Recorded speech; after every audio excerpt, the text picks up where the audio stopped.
ওই সালমা খালা সেদিন ঘাটের মাছ দুটো চেয়েছিল, ওর তো মাছ ধরার মতো কেউ নাই। স্বামীটা 2 বছর আগেই মারা গেছে। আজ তো মাছ মেলাই পড়েছে, ওকে দুটো দিয়ে আসি কি? মাছ আমি জানি না তুই ওকে কিসের লাগি মাছ দিতে যাচ্ছিস। ওর মেয়ের সাথে পিরিত করিস যে। তুমি এসব কি বলছো? হ্যাঁ আমি ঠিকই বলছি। একটা মাছ ওই বাড়িতে যাবে না। পিরিত জেগেছে, পিরিত মাছ দেবে। আর শোনো, মাছ তো মেলায় পেয়েছো। আমার মামাতো ভাই গঙ্গার মাছ খেতে খুব ভালোবাসে। ওকে ফোন করে ডাকছি, তুমি বাজার থেকে দই মিষ্টি নিয়ে আসো গা। কেন, তোমার মামা তো ভাই সেদিন এসে মাছ খেয়ে গেল যে। ওরে মিনছি, আমার মায়ের বাড়ির লোক আসে বলে তুই আমাকে খুঁটা দিচ্ছিস। তোর বাড়িতেই থাকবো না। না না, আমি এমনি বলনু। রাগ করো না, তুমি ডাকো, আমি দই মিষ্টি নিয়ে আসছি।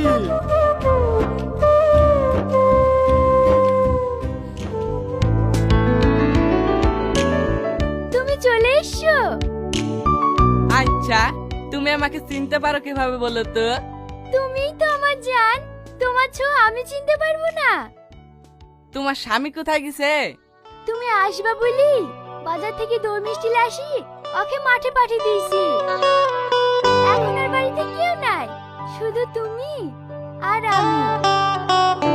ও তাই? তোমাকে না আজ খুব সুন্দর লাগছে। দুষ্টুমি করো না, একটু থামো। এত রোদে এসো, তোমার জন্য এক গ্লাস শরবত করলে আসি। তুমি বসো তো, শরবত পরে খাইলেই হবে। এতদিন পর তোমার সাথে দেখা। লা লা লা লা। তুহিনা,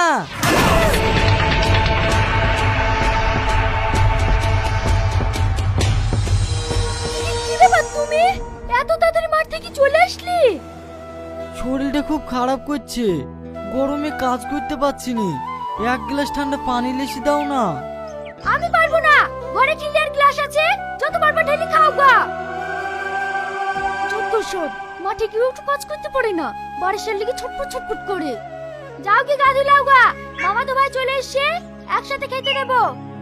ঠিক আছে, যাচ্ছি।